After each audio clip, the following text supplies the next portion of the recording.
నిరీక్షణతో నింపేటువంటిది, పరిశుద్ధపరిచేటువంటిది, నూతన బలాన్ని సమకూర్చేటువంటిది, మమ్మల్ని దిద్దేటువంటిది. ప్రభా, అందును బట్టి మీకు స్తోత్రాలు చెల్లిస్తున్నాము. మీ మాట ద్వారా ఈ రాత్రి మమ్మల్ని బలపరిచి ఈ కూడికను దీవెనకరముగా చేయమని మా రక్షకుడైన యేసుక్రీస్తు పరిశుద్ధమైన నామంలో ప్రార్థన చేస్తున్నాము తండ్రి. ఆమేన్.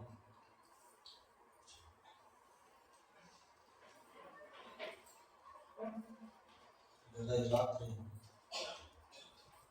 మనం కలిగి ఉన్నటువంటి కూడిక ఒక ప్రత్యేకమైనటువంటి కూడిక. ఇందులో 3 ముఖ్యమైనటువంటి విషయాలు జ్ఞాపకం చేసుకుంటాం. మొదటిది, ప్యాషన్ వీక్లో యేసు ప్రభు చివరి మంగళవారం రోజు ఎక్కడికి వెళ్ళాడు, ఏం చేశాడు అనేటువంటి విషయాలు. రెండవదిగా, పాప సృజన బర్త్డేను జ్ఞాపకం చేసుకుంటూ కొన్ని విషయాలు. అలాగే ఈరోజు మన తాతాజీ గారి వాళ్ళ అమ్మగారు నిద్రించినటువంటి రోజు, వారి గురించి కొన్ని విషయాలు జ్ఞాపకం చేసుకున్నాం. దేవుని వాక్యం ఎలాంటిది అని అంటే, మన జీవితాన్ని బలపరిచేటువంటిది, ఆదరించేటువంటిది, ధైర్యపరిచేటువంటిది. ఇంకా మనం భూమి మీద సజీవంగా ఉన్నాము కనుక we need to listen the word of God. మనం దేవుని వాక్యం వినడం ఎంతో అవసరం. యేసు ప్రభు మరి చివరి మంగళవారం దినమందు మరొక పర్యాయము యెరూషలేముకు వెళ్ళడం అనేది జరిగింది. యెరూషలేముకు వెళ్ళి దేవాలయంలోకి ప్రవేశించినప్పుడు అక్కడ చాలా మంది ప్రభువును వివిధ రకాల ప్రశ్నలు అనేటువంటివి అడిగారు. ఈ భాగం మనకు మత్తయి సువార్త 21వ అధ్యాయము 23వ వచనం నుండి 23వ అధ్యాయము 39వ వచనం వరకు ఈ విషయాలు మనకు కనిపిస్తాయి.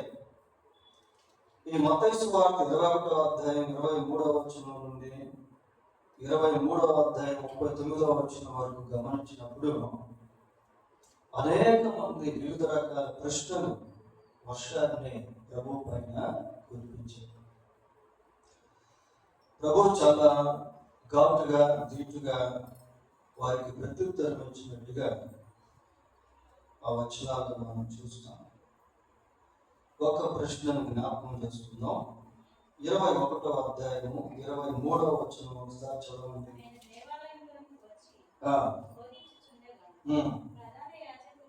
ప్రధాన యాజకులను, ప్రజల పెద్దలను ఆయన యొద్దకు వచ్చి, ఏ అధికారము వలన నీవు ఈ కార్యములు చేయుచున్నావు? ఈ అధికారము నీకు ఎవరు ఇచ్చారు? 2 ప్రశ్నలు అడుగుతున్నారు. ఎవరు వీళ్ళు? అడిగినటువంటి వాళ్ళు ప్రధాన యాజకులు, ప్రజల యొక్క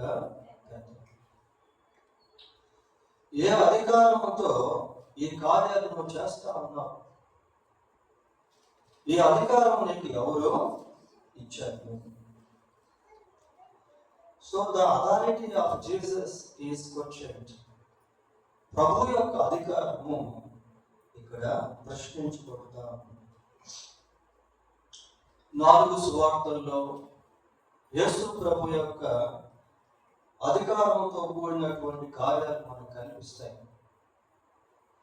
నిజంగా ప్రభువు శరీరధారంగా ఉన్నటువంటి దినాల్లో ఆయన తన అధికారాన్ని ఆయా సమయాల్లో చూపించారు. ఒక 7 విషయాలు క్లుప్తంగా మనం ధ్యానం చేద్దాం. మొదటిగా, he has an authority in his preaching. యేసు ప్రభు తన బోధ విషయంలో అధికారాన్ని కలిగి ఉన్నాడు. మత్తయి సువార్త 7వ అధ్యాయము 28-29 వచనాలు చూడండి.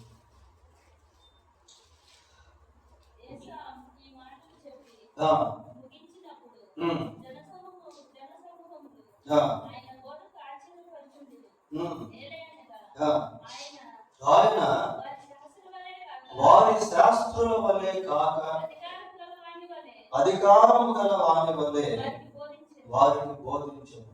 వారి శాస్త్రుల వలె కాక. శాస్త్రులు కూడా దేవుని వాక్యాన్ని బోధించారు, కానీ ఆ బోధలో అధికారం అనేటువంటిది లేదు. కానీ యేసు ప్రభు యొక్క బోధ ఎలాంటిది అంటే అది అధికారంతో కూడినటువంటి బోధ. మత్తయి సువార్త 5వ అధ్యాయాన్ని మనం గమనించినప్పుడు అక్కడ ధర్మశాస్త్రం గురించి కొన్ని విషయాలు ప్రభు మాట్లాడుతూ వస్తాడు. నరహత్య చేయవద్దని చెప్పబడిన మాట మీరు విన్నారు కదా, నేను మీతో చెప్పున్నదేమనగా. వ్యభిచరింపవద్దని చెప్పబడిన మాట మీరు విన్నారు కదా, నేను మీతో చెప్పున్నదేమనగా. చూడండి, ఆ మాటలు ఎలాంటివి అంటే అధికారంతో కూడినటువంటి. కాబట్టి యేసు ప్రభు యొక్క అధికారము ఆయన బోధనలో మనం చూస్తాము. రెండవదిగా, Jesus' authority has been revealed in casting out the demons. దురాత్మలను వెళ్ళగొట్టేటువంటి విషయంలో యేసు ప్రభు యొక్క అధికారము బయలుపరచబడింది. మార్కు సువార్త 1వ అధ్యాయం 25వ వచనం ఒకసారి చూడండి.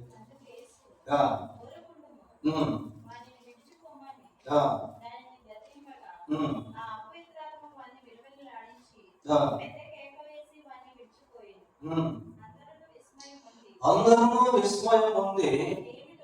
ఇదేమిటో ఉన్నదే, ఈయన అధికారముతో అపవిత్రాత్మలకును ఆజ్ఞాపింపగా అవి ఆయన బోధకు లోబడుచున్నాయి. అధికారముతో అపవిత్రాత్మలను గద్దిస్తా ఉన్నాడు.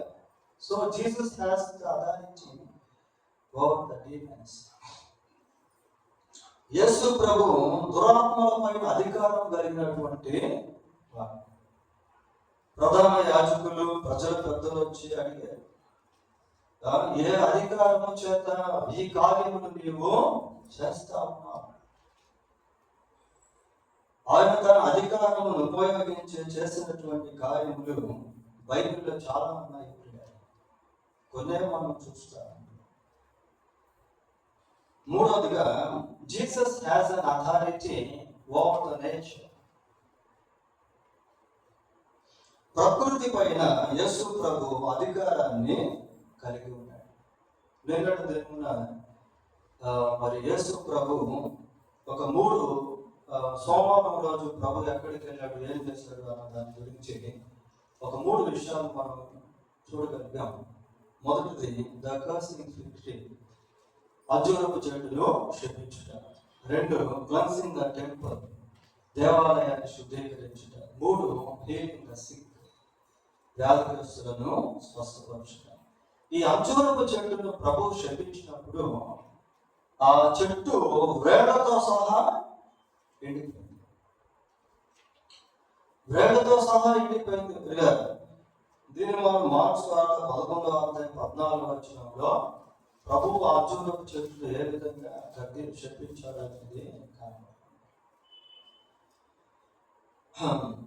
యేసుక్రీస్తు ప్రభు ప్రకృతి పైన అధికారం కలిగినటువంటి వాడు. మత్తయి సువార్త 8వ అధ్యాయము 26వ వచనం ఒకసారి చూడండి. 8వ అధ్యాయము 26. అందుకు ఆయన, అల్ప విశ్వాసులారా ఎందుకు భయపడుచున్నారు అని వారితో చెప్పి లేచి గాలిని సముద్రమును గద్దింపగా దేన్ని గద్దించాడట? గాలిని సముద్రాన్ని గద్దించాడు. He spoke to the nature. ప్రకృతితో యేసుక్రీస్తు ప్రభువు మాట్లాడాడు. ప్రకృతిని శాసించగలిగినటువంటి శక్తి ప్రభువుకు ఉంది. ఎందుకు అంటే ఈ సమస్త సృష్టికి యేసుక్రీస్తు ప్రభు ఆది సంభూతుడు. నాలుగవదిగా, ప్రభు తన ప్రాణం పెట్టాడు కదా. ఈ శిలువ ధ్యానాల్లో మనం యేసు ప్రభు యొక్క శిలువ మరణముల గురించి ఎన్నో విషయాలు జ్ఞాపకం చేసుకుంటాం. వాస్తవానికి ప్రభువుకి మరణం అనేటువంటిది ఉండదు. యేసుక్రీస్తు చనిపోవడం అనేటువంటిది ఇట్ ఈస్ ఇంపాసిబుల్, అది అసాధ్యము ప్రియులారా. దేవునికి మరణం అనేది లేదు. అయితే ఆయన ప్రాణం పెట్టేటువంటి ప్రక్రియలో తన అధికారాన్ని ఉపయోగించాడు. చూడండి, యోహాను సువార్త 10వ అధ్యాయము, యోహాను సువార్త 10వ అధ్యాయము 18వ వచనాన్ని, ఎవడును నా ప్రాణము తీసుకుని. చూడండి ఎట్లా ఉంది ఆ మాట. No one can take away my life. ఎవరు కూడా నా ప్రాణాన్ని తీసుకోలేదు. నా అంతటా నేనే దాన్ని పెట్టుచున్నాను, దాన్ని పెట్టుటకు నాకు అధికారం కలదు, దాన్ని తిరిగి తీసుకున్నట్టుకు నాకు అధికారము. హృదయపూర్వకంగా, ఇష్టపూర్వకంగా, మనస్పూర్వకంగా యేసుక్రీస్తు ప్రభు మన కొరకు ప్రాణం పెట్టాడు. ఎంత ప్రేమ కలిగినటువంటి వాడు.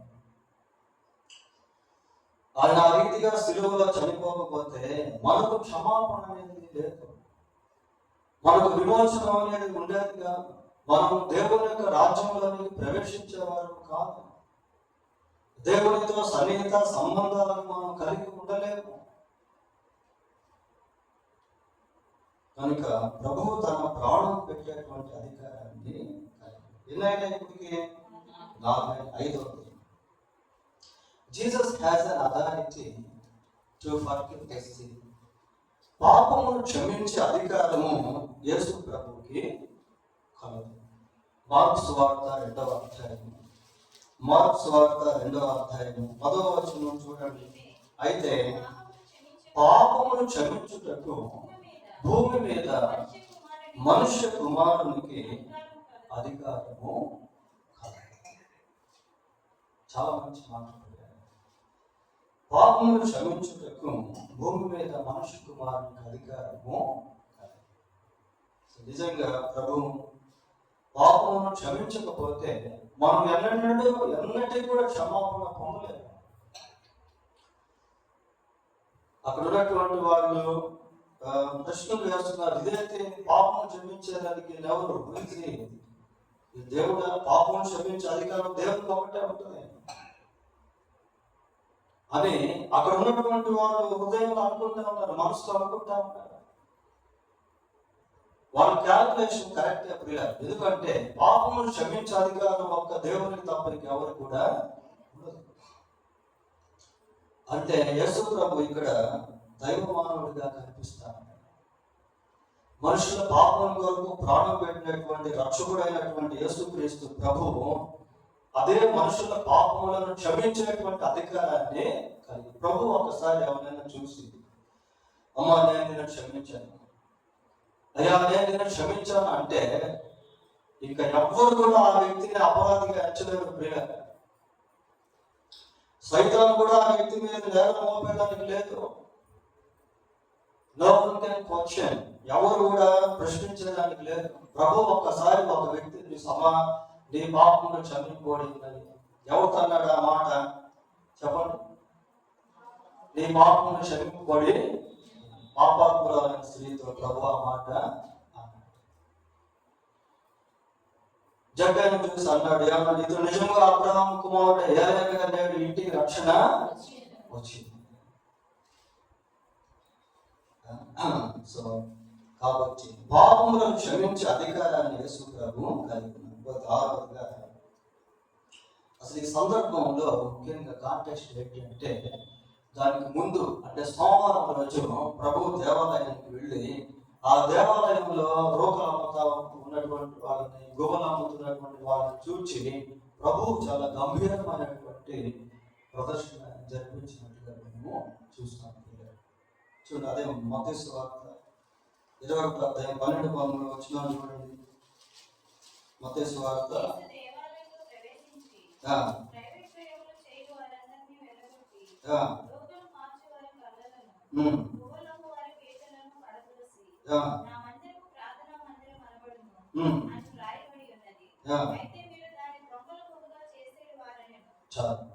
చూడండి, అంటే ప్రభు యొక్క గంభీరమైనటువంటి దృశ్యం ఇక్కడ మనం చూస్తున్నాం. క్లెన్సింగ్ ద టెంపుల్ అని చెప్పాను. సోమవారం రోజు ప్రభు దేవాలయానికి వెళ్ళి ఆ దేవాలయంలో ఆయన ఎలా ఉన్నాడు, అక్కడ ఉన్నటువంటి బల్లలను పడద్రోస్తాను, రోగాలను చల్లివేస్తాను.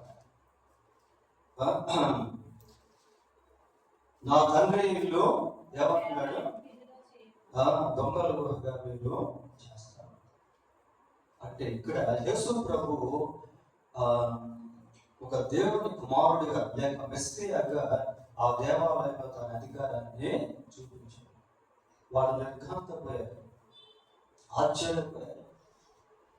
ఎందుకంటే దేవాలయంలో అటువంటి క్రియ చేసేదానికి ఎవరు సాహసించరు. నీ ఇంటిని కూర్చున్న ఆసక్తి నన్ను భక్షించుచున్నది అని యోహాను సువార్తలో చూస్తాను. చివరిగా ఇంకా యేసుక్రీస్తు ప్రభుకి దేని మీద అధికారం ఉంది అంటే ఒకసారి చూడండి, రోమాపత్రిక 9వ అధ్యాయం 5వ వచనం. రోమాపత్రిక 9వ అధ్యాయం 5వ వచనం.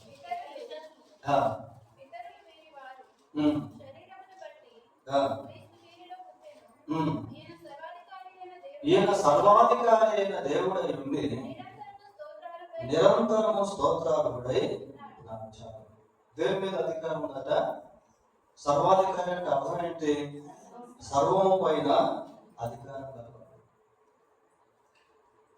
సర్వము పైన అధికారం గలవాడు. దీని మీద ఉంది, దాని మీద లేదని చెప్పేదానికి లేదు.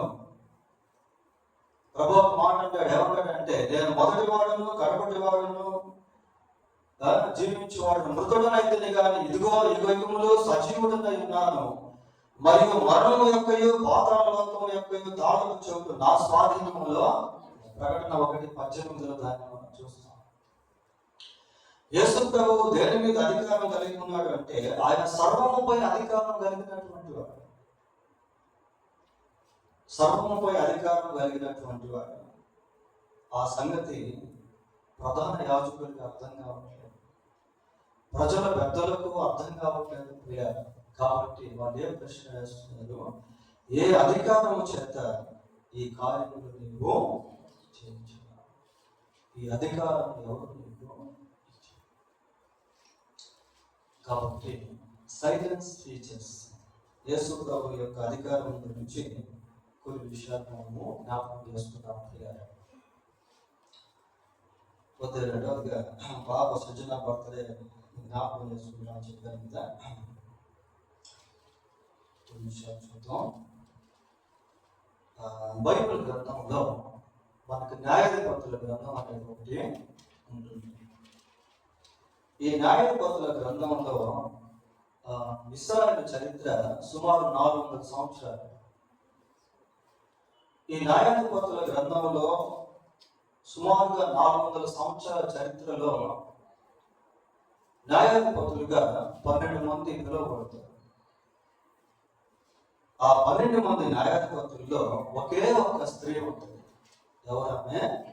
దెబోరా. ఒకే ఒక స్త్రీ పిల్లలు.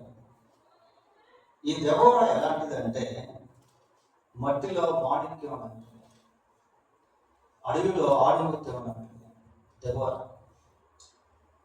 సుమారుగా 400 సంవత్సరాల న్యాయాధిపతుల చరిత్రలో ఒకే ఒక స్త్రీ న్యాయాధిపతిగా ఉండుట అనేది చాలా గొప్ప విషయం. ఆమె గురించి కొన్ని విషయాలు చూద్దాం. న్యాయాధిపతుల గ్రంథం 4వ అధ్యాయం 4వ వచనం ఒకసారి చదవండి.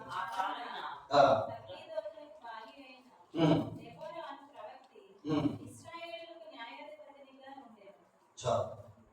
ఇక్కడ మరి దెబోరా యొక్క పేరు, దెబోరా యొక్క కుటుంబము, దెబోరా యొక్క profession are gift of God అనేది ఈ ఒక్క వచనంలో మనము చూడగలుగుతాము. మరి దెబోరా జన్మించినప్పుడు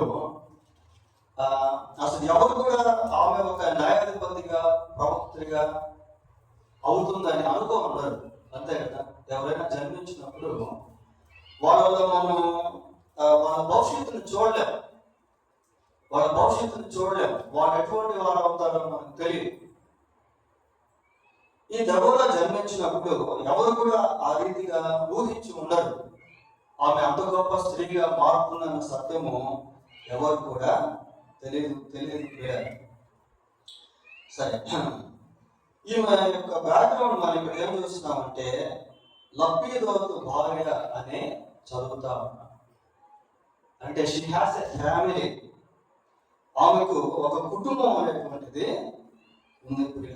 నిజంగా కుటుంబ జీవితం అనేది చాలా ప్రాముఖ్యం. ఒక భర్త, పిల్లలు, భార్య. మన మధ్య ఉమెన్స్ డే రోజు స్త్రీ యొక్క విశిష్టతల గురించి మనం చెప్పుకున్నాం కదా. కుటుంబ జీవితంలో స్త్రీ యొక్క పాత్ర చాలా ప్రాముఖ్యమైనటువంటి. మరి దేవుడే కుటుంబం అనేటువంటిది నియమిస్తాడు. బైబిల్లో మనం చూస్తాం, ఏకాంగులను ఆయన సంసారులుగా చేయాలి, గర్భఫలము యెహోవా ఇచ్చును. కాబట్టి మరి దెబోరాకు వివాహమైంది. She has a family life, she has a husband. భర్తను కలిగి ఉన్నటువంటి స్త్రీగా, ఒక మంచి కుటుంబాన్ని కలిగినటువంటి స్త్రీగా దెబోరాను మనం చూస్తా ఉన్నాం.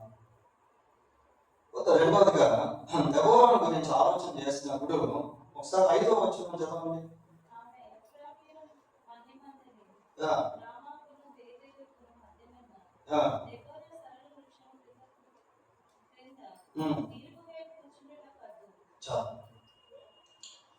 ఇక్కడ ఒక వృక్షం మనకు కనిపిస్తా ఉంది. ఏంటి ఆ వృక్షం పేరేంటి? సరళ వృక్షం కదా. ఇంకొకసారి ఆ వచనాన్ని మీరు బాగా అబ్జర్వ్ చేస్తే ఆ సరళ వృక్షానికి ఏం పేరు అంటే దెబోరా సరళ వృక్షం. ఆ వచనాన్ని మనం కొంచెం జాగ్రత్తగా ఆలోచిస్తూ చదవాలి. అంటే ఆమె కేర్ ఆఫ్ అన్నమాట. దెబోరా సరళ వృక్షం అనేటువంటి దగ్గర ఆమె కూర్చొని వస్తే ఆడ కూర్చొని ఉంటే ఆమె దగ్గరికి ప్రజలు న్యాయం కొరకు వచ్చేవారు. దీంట్లో మనం గమనించాల్సింది ఏంటంటే షీ హ్యాస్ ఎ రికగ్నైజేషన్. ఆమెకు ఒక గుర్తింపు అనేటువంటిది ఉంది. దెబోరా ఎక్కడ ఉంటుంది అంటే అదిగో పలానా సరళ వృక్షం దగ్గర. రికగ్నైజింగ్ లైఫ్ ప్రేయర్, గుర్తింపు కలిగినటువంటి జీవితం. గుర్తింపు కలిగినటువంటి జీవితం. సహజంగా ఈ గుర్తింపు కలిగినటువంటి జీవితం ఎలా వస్తుంది అంటే దేవునితో కలిగి ఉండే సహవాసాన్ని బట్టి ఆ గుర్తింపు అనేది మనం కలిగి. రాజుల 2వ గ్రంథం 5వ అధ్యాయం, రాజుల 2వ గ్రంథం 5వ అధ్యాయం 3వ వచనం ఒకసారి చదవండి. షోమ్రోనులో ఉన్న ప్రవక్త దగ్గరికి చాలు, నా ఏలిన వాడు ఉండాలి. ప్రవక్త ఎక్కడున్నాడట? షోమ్రోనులో. ఎవరా ప్రవక్త? ఎలీషా ప్రవక్త. ఎలీషా ఎక్కడ అంటే షోమ్రోను. ఒక గుర్తింపు, ఒక గుర్తింపు. ఈ దెబోరా గురించి మనం ఆలోచన చేసినట్లయితే దెబోరా ఒక గుర్తింపు కలిగినటువంటి స్త్రీ. నీకంటూ ఒక గుర్తింపు, నాకంటూ ఒక గుర్తింపు, మనకంటూ ఒక గుర్తింపు. మనకంటూ ఒక గుర్తింపు చాలా అవసరం ప్రియ. How can we have this kind of recognization? ఈ గుర్తింపు మనం ఎలా కలిగి ఉండగలము అంటే దేవునితో మనకున్నటువంటి సహవాసాన్ని బట్టి ఆ డివైన్ రికగ్నైజేషన్ అనేటువంటిది మనకు కలుగుతుంది. దేవునితో మనం సహవాసాన్ని కలిగి ఉన్నప్పుడు, ప్రార్థనా జీవితాన్ని కలిగి ఉన్నప్పుడు, విశ్వాసంతో జీవిస్తూ ఉన్నప్పుడు ఆ సాక్ష్యం అనేటువంటిది ఎలా ఉంటుంది అంటే గుర్తింపుతో కూడినటువంటిదిగా ఉంటుంది. అది పోతే మూడవదిగా సరళ వృక్షము దగ్గరికి ఎవరు వస్తున్నారట? ఇశ్రాయేల్. ఒకసారి చదవండి. ఇశ్రాయేలీలు న్యాయాధిపతుల గ్రంథం 4వ అధ్యాయము.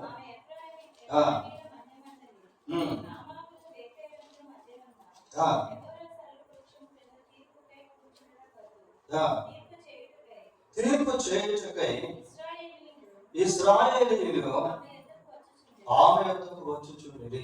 ఈమె వెళ్ళట్లేదు కానీ ఈమె దగ్గరికి ప్రజలు వస్తారు. ఇది మూడవది పిల్లలు. దీంట్లో మనం గుర్తించాల్సింది ఏంటంటే పీపుల్ ఆర్ ఇన్ నీడ్. ప్రజలు అవసరతలో ఉన్నారు. ఇశ్రాయేలు ప్రజలు దెబోరా దగ్గరికి వస్తా ఉన్నారు. న్యాయం విషయంలో అంటే ఆమె ఇచ్చేటువంటి సలహా. People are in need of God, of God's suggestions, of God's helping hand, of God's blessings. దేవుని యొక్క సహాయము, దేవుని యొక్క ఆశీర్వాదము, దేవుని యొక్క సలహా, నడిపింపు విషయంలో ప్రజలు అవసరతలో ఉన్నారు. ప్రజలు అవసరతలో ఉన్నారు. నయమాన్ ఎందుకు వెళ్ళాడు ఎలీషా దగ్గరికి చెప్పండి? కుష్టి వ్యాధి నయం చేసుకునేదానికి, కుష్టి వ్యాధి నయం చేసుకునేదానికి ప్రియులారా. ఎందుకు ప్రజలు దెబోరా దగ్గరికి వచ్చిన వాడు అంటే దెబోరా దేవుని కలిగినటువంటి స్త్రీ. ఎందుకు నయమాను ఎలీషా దగ్గరికి వెళ్ళాడు అంటే ఎలీషా దేవుని యొక్క శక్తిని కలిగినటువంటి ప్రవక్త.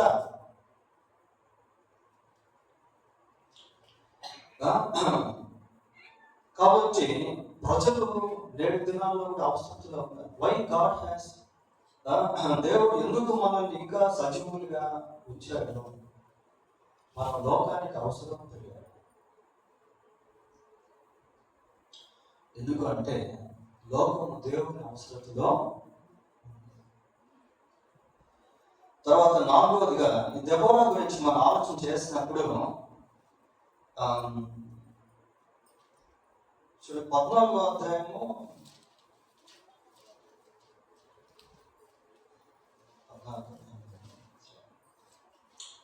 ఇందాక మనం చదివాం కదా. మొదటి వచ్చిన 4వ వచ్చిన ఏమన్నా చూడండి ఒకసారి.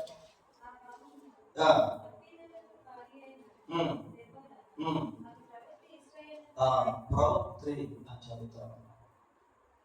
ఒక న్యాయాధిపతి మాత్రమే కాదు, దెబోరాకి ఇంకొక టాలెంట్ కూడా ఏంటది? మరి బైబిల్లో న్యాయాధిపతులు ఎంతో మందిని మనం చూస్తాం. గిద్యోను చూస్తాం, యెఫ్తాను చూస్తాం, సంసోను చూస్తాం, చాలా మంది చూస్తాం. అయితే ఈమెలో ఉన్నటువంటి ఒక ప్రత్యేకత ఏంటి అంటే ఈమె న్యాయాధిపతి మాత్రమే కాకుండా ఈమె ప్రవచనాలు కూడా చెప్పేటువంటి స్త్రీ, ప్రవక్త్రి. దేవుని పక్షమందు దేవుని మాటలను ప్రజలకు అందించేటువంటి స్త్రీ. ఈ ప్రవచన వరం అనేటువంటిది పరిశుద్ధాత్మ ద్వారా కలిగేటువంటిది. దీని గురించి పౌలు కొరింథీయులకు రాసిన మొదటి పత్రిక 12వ అధ్యాయంలో 14వ అధ్యాయంలో కూడా రాయడం జరిగింది. చూడండి 14వ అధ్యాయం 12వ వచనం ఒకసారి చదవండి.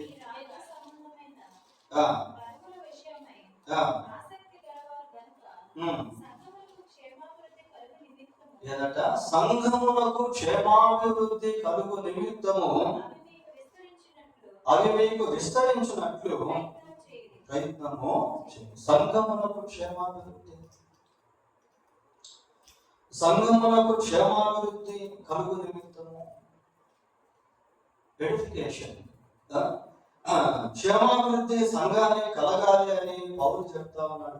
ఎందుకు దేవుడు స్త్రీలకు కూడా తలాంతులు ఇస్తాడు అంటే వారు దేవుని ప్రజల మధ్య దేవుని ప్రజలకు క్షేమాభివృద్ధిని కలుగు చేసేటువంటి వాడిగా ఉండాలి.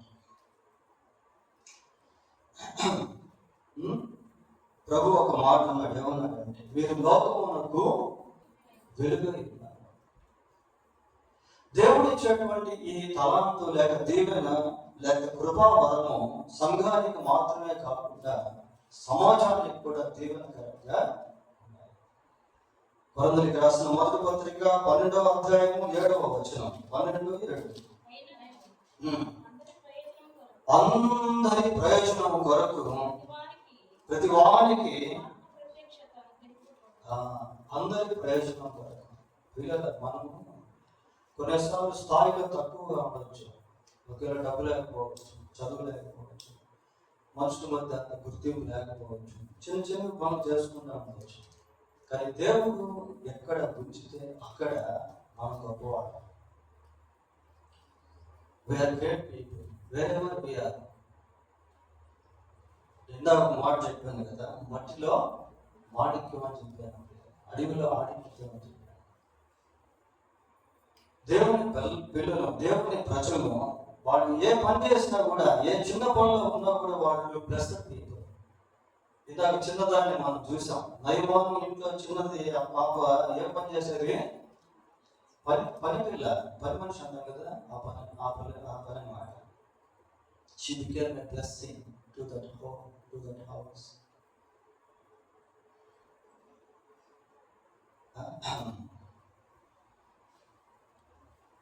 ఇంకా దెబోరా గురించి ఆలోచన చేస్తే చూడండి ఒకసారి.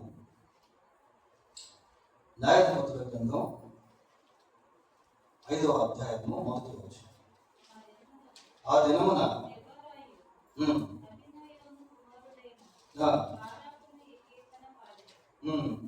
ఈ కీర్తన పాడి దేవుణ్ణి ఆరాధిస్తా ఉంది పిల్లలు, దేవుణ్ణి స్తుతిస్తా ఉంది, ఘనపరుస్తా ఉంది. ఇక్కడ ఒక విషయం మనం గుర్తుపెట్టుకోవాలి. ఏంటంటే మన జీవితంలో కొన్నిసార్లు కష్ట సుఖాలు కావాలనుకుంటూ ఉంటాం కదా. లైఫ్ అనేది ఏంటంటే life is fully ups and downs. కొన్నిసార్లు బాధలు, కొన్నిసార్లు కష్టాలు, కొన్నిసార్లు నెమ్మది లేకుండా పోవడం, కొన్నిసార్లు కన్నీరు, కొన్నిసార్లు అవమానాలు, కొన్నిసార్లు తిరస్కారాలు. ఇలాంటి పరిస్థితుల్లో కూడా దేవుడిని స్తుతించడం. దశలోనికి రాసిన మొదటి పత్రిక 5వ అధ్యాయం 16వ వచనం ఒకసారి చూడండి. 5వ అధ్యాయము 16వ వచనం. ప్రతి విషయమునందు కృతజ్ఞతాస్తుతులు చెల్లించుడి, ఇలాగ చేయుట యేసుక్రీస్తునందు మీ విషయంలో దేవుని చిత్తం. ప్రతి విషయంలో అంటే మనం ఎప్పుడు దేవుని సహజంగా స్తుతిస్తాం. మంచి జరిగినప్పుడు, ఆరోగ్యం వచ్చినప్పుడు, మంచి ఉద్యోగం వచ్చినప్పుడు, ఉద్యోగంలో ప్రమోషన్ వచ్చినప్పుడు, అనుకున్నవన్నీ కూడా సాఫీగా జరిగిపోతున్నప్పుడు, మంచి బట్టలు కొనుక్కున్నప్పుడు, ఒక గృహాన్ని కట్టుకున్నప్పుడు, అంటే మేలు పొందిన సమయంలో మాత్రమే చాలాసార్లు మనం దేవుని స్తుతిస్తాం.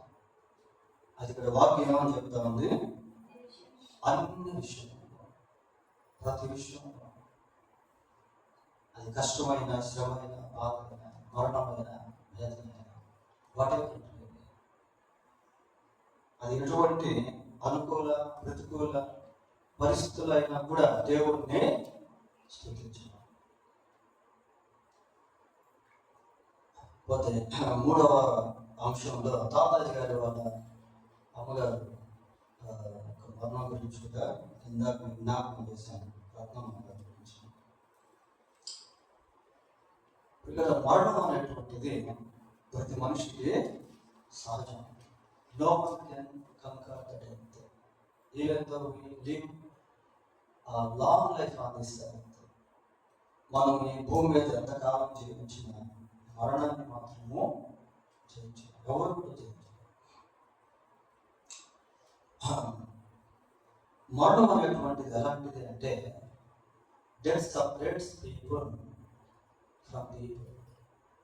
మరణం అనేటువంటిది ప్రజల దగ్గర నుండి వేరు చేస్తుంది.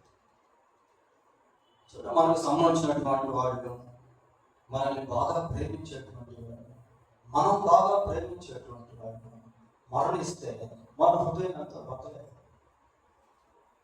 ఎంతో దుఃఖం ఉంటుంది, మారని వేదన, ఆదరణ లేనటువంటి స్థితి. అది దేవుడి వాక్యంలో ఒక విషయం మనం జ్ఞాపకం ఉంచుకోవాలి. కొన్నిసార్లు మనుషులు మనల్ని విడిచిపెడితే ఏదో తెలియనటువంటి ఒంటరితనం మనల్ని వెంటాడుతూ ఉంటుంది. భర్త అయినా, భార్య అయినా, తల్లి అయినా, తండ్రి అయినా, పిల్లలైనా, రక్త సంబంధికులైనా. అయితే ఆ ఒంటరితనంలో దేవుడు మనకు తోడుగా ఉంటాడు. ఎందుకో తెలుసా? దేవుడికి మరణం అనేది,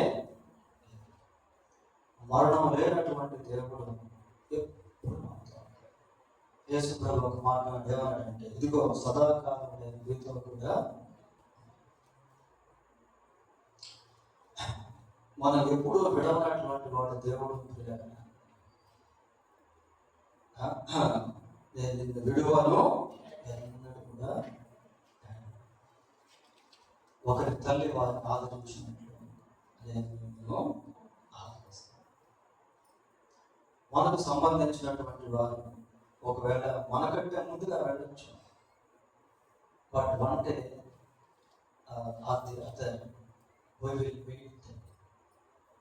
ఒకరోజు వారిని మనము కలుసుకుంటాం. దశలోని రాసిన మొదటి పత్రిక 4వ అధ్యాయం, దశలోని రాసిన మొదటి పత్రిక 4వ అధ్యాయం 16వ వచనం. ఆర్భాటముతో ప్రధాన దూత శబ్దముతోను దేవుని బూరతోను పరలోకము నుండి ప్రభువు దిగి వచ్చి క్రీస్తునందు ఉండి మృతులైన వారు మొదట లేస్తారు. చనిపోయేటువంటి సమయంలో క్రీస్తునందు ఉండి చనిపోయారు. క్రీస్తునందు మృతులైన వారు మొదట లేతురు. ఆ మీదట సజీవులమైన మనము వారితో కూడా, ఎవరితో కూడా? లేచినటువంటి వారితో. మొదటగా లేచారు కదా, మృతుల్లో నుండి లేచారు కదా, వారితో కూడా ప్రభువును ఎదుర్కొనుటకు ఆకాశ మండలములకు మేఘముల మీద కొనిపోబడుతుంది. కాబట్టి చనిపోయినటువంటి వారిని మళ్ళీ మనం ఒకరోజు కలుసుకుంటాం. అయితే దేవుని ఎంత కృప కలిగినటువంటి వారు అంటే, కొన్నిసార్లు దేవుని ప్రణాళిక చాలా అద్భుతంగా ఉంటుంది. మేడ్ ఫర్ ఈచ్ అదర్ అంటారు కదా. కొన్నిసార్లు దేవుడు ఒకరి కొరకు ఒకరిని పుట్టిస్తాడు. శారా చనిపోయినప్పుడు ఇస్సాకు చాలా దుఃఖపడ్డాడు, ప్రియ చాలా బాధపడ్డాడు. ఆ బాధపడినటువంటి సమయంలో రిబ్కా పరిచయం అయితే ఇస్సాకు తన తల్లి విషయంలో దుఃఖ నివారణ పొందెను అన్నది బైబిల్లో. మీరు తర్వాత ఇంటికి వెళ్ళిన తర్వాత ఆదికాండం 24వ అధ్యాయము 67వ వచనాన్ని చదువుకోండి. ఇంటికి వెళ్ళినా చదువుకోండి. ఇస్సాకు తన తల్లి దుఃఖం విషయంలో నివారణ పొందెను. ఎప్పుడు అంటే దేవుడు రిబ్కాను ఇస్సాకు ఇచ్చింది. అదే విధంగా మరి హేబెలు చనిపోయాడు. చాలా శ్రేష్టమైనటువంటి వాడు. ఆదాము హవ్వలకి హేబెలు చనిపోయాడు కదా, వాళ్ళు ఎంతో దుఃఖపడ్డారు, బాధపడ్డారు. అటువంటి సమయంలో ప్రభు ఏం చేశాడు తెలుసా? ఒకసారి చదవండి. 4వ అధ్యాయం 25వ వచనం. 4:20 ఆదికాండం 4వ అధ్యాయం.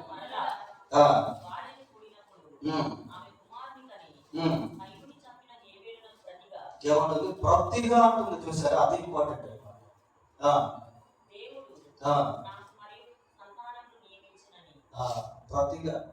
ప్రతిగా అంటే అర్థం ఏంటి?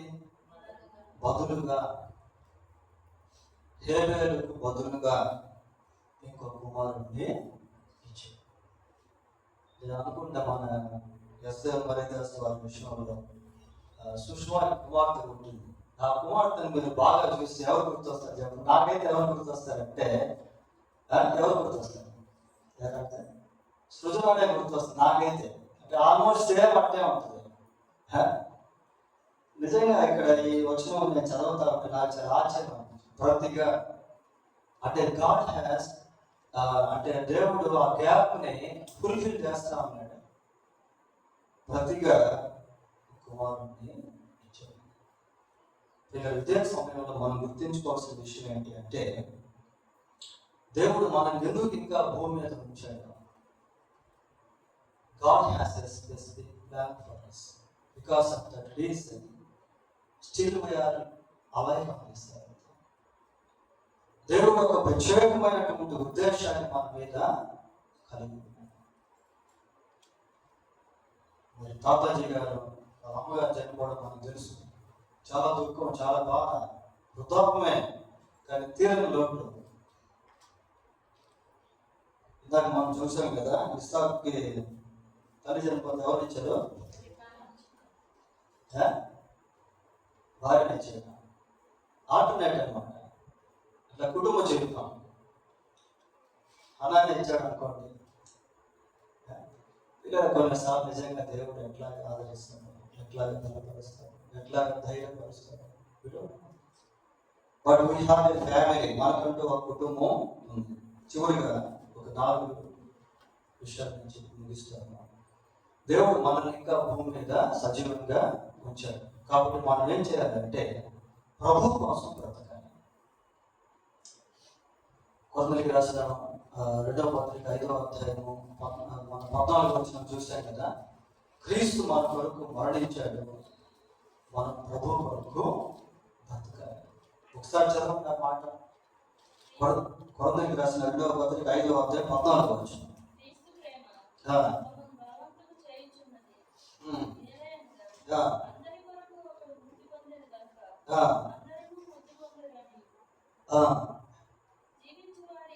చూడండి, జీవించువారు ఇక మీదట తమ కొరకు కాక తమ నిమిత్తము వృద్ధి పొంది తిరిగి లేచిన వారి కొరకే జీవించుట. చాలు. Jesus died for us, but we should live for him. యేసు మన కొరకు చనిపోయాడు, మనం యేసు కొరకు జీవించాలి. రెండవదిగా we should keep our testimony that brings glory to God, that brings people to God. ఒక మంచి సాక్ష్యాన్ని కలిగి మనం జీవించాలి. ఫస్ట్ దేవుని కోసం జీవించాలి. రెండవదిగా మంచి సాక్ష్యాన్ని కలిగి జీవించాలి. మూడవదిగా ఆత్మల సంపాదన కోసం బ్రతకాలి. మనకు కూడా ఎన్నో వ్యాధులు వచ్చాయి, బాధలు వచ్చాయి, యాక్సిడెంట్లకు దగ్గరగా వెళ్ళాం. కరోనాలో మన ఎందుకు చనిపోలేదు, ఎంతోమంది చనిపోయారు, డాక్టర్లు కూడా చనిపోయారు, సినిమా యాక్టర్లు చనిపోయారు, పెద్ద పెద్ద ధనవంతులు చనిపోయారు. దేవుడు మనల్ని ఇంకా సజీవులుగా ఉంచాడు. We should earn some souls, we should win some souls. కొన్ని ఆత్మలను మనం సంపాదించాలి. నాలుగవదిగా దేవుని రాకడ కొరకు సిద్ధంగా ఉండాలి. ఈ రోజుల్లో పరిస్థితి ఎలా ఉంటుందో తెలుసా? ఎప్పుడైనా యేసు ప్రభు రావచ్చు, ఏ క్షణంలోనైనా యేసు ప్రభు రావచ్చు. ప్రపంచ పరిస్థితి మనం చూస్తా ఉన్నాం కదా. అమెరికాకు, ఇజ్రాయెల్కు, ఇరాన్కు భయంకరమైనటువంటి యుద్ధము. ఇజ్రాయెల్ చాలా చిన్న భూమి. ఓమర్ మసీద్ అక్కడ ఉంది, దాని పక్కనే వెయిటింగ్ వాల్ ఉంది, విలపించి గోడ. ఇన్ కేస్ ఇరాన్ వాళ్ళు ఆ విలపించి గోడకి ఏమైనా చేస్తే ఇజ్రాయెల్ వాళ్ళు ఊరుకోరు. ఇజ్రాయెల్ వల్ల ఓమర్ మసీద్కి ఏదైనా చేస్తే ఇరాన్ వాళ్ళు ఊరుకోరు. మెయిన్ ఫోకస్ అంతా కూడా ఆ 2 ప్రదేశాలు. ఆయన ఇజ్రాయెల్ అధ్యక్షుడు ఏమంటాడంటే మా మెస్సయ్య వస్తున్నాడు అంటున్నాడు. ఇప్పుడు ఇండియన్ డేస్ మనం చివరి దినాల్లో ఉన్నాం. ఏ క్షణంలో అయినా ప్రభు రావచ్చు, చెప్పలేము. ఎందుకంటే రాజ్య సువార్త సకల జనములకు సాక్షార్థమై లోకమందు అంతటా ప్రకటింపబడుతుంది. అటు తర్వాత అంతము ప్రకటింపబడిన అనేది చాలా వరకు అయిపోయింది ఇంకా. కాబట్టి ప్రభువు ఏ క్షణంలోనైనా రావచ్చు.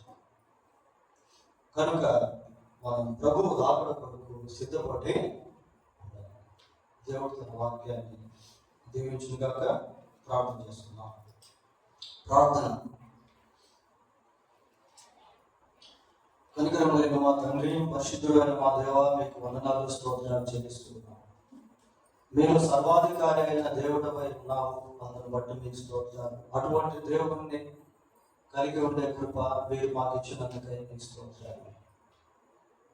మా ప్రభువా, మిమ్మల్ని బట్టి మాకంటూ ఒక గుర్తింపు కలుగుతుంది కనుక మీతో సన్నిహిత సంబంధాన్ని కలిగి జీవించుటకు కృప దయచేయండి. మమ్మల్ని సంఘానికి, లోకానికి దీవెనకరంగా చేయమని ప్రార్థిస్తూ ఉన్నాం. మా ప్రభా మీకు స్తోత్రాలు చెల్లిస్తున్నాం. మీరు మాకు ఏదైతే ఇచ్చారో దాని ద్వారా మిమ్మల్ని మహింపరిచే వారుగా ఉండటకు మాకు దయతో సహాయం చేయండి. మాకంటూ కుటుంబాలను మీరు ఇచ్చారు. కుటుంబాలలో మాకంటూ కొన్ని బాధ్యతలను మీరు ఇచ్చారు. వాటిని చక్కగా నిర్వహించి కుటుంబ జీవితంలో మీరు ఇచ్చే గొప్ప సంతోషాన్ని, సమాధానాన్ని కలిగి జీవించుటకు సహాయం చేయమని ప్రార్థన చేస్తున్నాం. మా ప్రభా మీకు స్తోత్రాలు. అన్నా కూడా ప్రవక్తిగా ఉండి దాదాపు 84 సంవత్సరాల దేవాలయం విడుదల నిండు వృద్ధాపంలో మిమ్మల్ని కలిగి జీవించింది. అందును బట్టి మీకు వందనాలు, స్తోత్రాలు చెల్లిస్తున్నాం. ఆయన మరణము ఎడబాటే, కానీ మీరు మాతో కూడా ఉండేటువంటి దేవుడు. అందును బట్టి మీకు స్తోత్రాలు. మరణము లేనటువంటి మేము నిత్యము మాతో కూడా ఉన్నందుకై మీకు స్తోత్రాలు చెల్లిస్తున్నాం. మిమ్మల్ని బట్టి ధైర్యం కలిగి ఆయన ముందుకు సాగే వారముగా చేయండి. ఒకరి తల్లి మిమ్మల్ని ఆదరించినట్లుగా నేను మిమ్మల్ని ఆదరిస్తాను. యెరూషలేములో మీరు ఆదరించబడతారని సెలవించి సంఘంలో మీరు మాకు ఇచ్చిన ఆదరణను బట్టి మీకు స్తోత్రాలు. సంఘ సహవాసాన్ని బట్టి మీకు స్తోత్రాలు. ఎక్కడ వారమైనప్పటికీ సంఘంలో మీరు ఇచ్చిన సంబంధాలను బట్టి మిమ్మల్ని స్తుతిస్తూ ఉన్నాం. ఆప్యాయతను బట్టి, ప్రార్థన కంచెను బట్టి, మీ యొక్క కాపుదలను బట్టి మీకు కృతజ్ఞతాస్తుతులు చెల్లిస్తూ ఉన్నాం. ఆయన సహాయం చేయండి. మా బ్రదర్ మర్యాదాస్ గారిని బట్టి, సోదరి ఎస్తేర్ని బట్టి మీకు స్తోత్రాలు. కుటుంబాన్ని బలపరచండి, ఆదరించండి, ధైర్యపరచండి. బ్రదర్ కూడా ప్రభావ మంచి ఆరోగ్యం దయచేయండి. మీ కాపుదల కుటుంబానికి దయచేయండి. అలాగే సుష్మా వారి కుటుంబం, సూజన్న వారి కుటుంబాల కొరకు ప్రార్థన చేస్తున్నాం. వారికి ఇచ్చిన గర్భఫలాలను బట్టి కూడా మీకు స్తోత్రాలు. ఆ కుటుంబాన్ని కూడా దీవించండి. తాతాజీ గారి కుటుంబాన్ని ఆశీర్వదించండి. ఆయన తల్లిదండ్రులు ఎంతో వృద్ధాపంలో మృతి చెందారు. మీ కుటుంబాన్ని ఆదరించాడు, బలపరిచాడు. అతను బట్టి మీకు స్తోత్రాలు చెల్లిస్తుంది. ఈ రాత్రి ఇక్కడ వాక్యం ఉన్న మమ్మల్ని అందరినీ కూడా మీ కృపలో జ్ఞాపకం చేస్తున్నాం. భూమి మీద ఇంకా సజీవంగా ఉన్నాము. మీ కొరకు జీవించుటకు సహాయం చేయండి. మా సాక్ష్యాలను జాగ్రత్తగా కాపాడుకున్నట్టుకు కృప దయచేయండి. మా ప్రభువా మీకు వందనాలు, స్తోత్రాలు చెల్లిస్తున్నాం. ప్రభా సహాయం చేయండి. కొన్ని ఆత్మలను సంపాదించేవారుగా ఉండటకు సహాయం చేయండి. అన్ని విషయాలు మిమ్మల్ని స్తుతించేవారుగా ఉండటకు కృప దయచేయండి. మీరు అక్కడ ఎంతో సమీపంగా కృప చూపించండి. ఆయన ఇరాన్, అమెరికా, ఇజ్రాయెల్ మధ్య సమాధానం దయచేయండి. ఇప్పటికే భారీ నష్టాలు జరుగుతున్నాయి. ప్రపంచం అంతా కూడా గందరగోళంగా ఉంది. ఆయన కృప చూపించి ఆయన యుద్ధం ఇంతటితో ఆగిపోనట్లుగా సహాయం చేయండి. ప్రజలు మీ వైపు తిరిగినట్లుగా కృప దయచేయండి. మా రక్షకుడైన యేసుక్రీస్తు పరిశుద్ధమైన నామములో ప్రార్థన చేస్తున్నాము తండ్రి. ఆమేన్.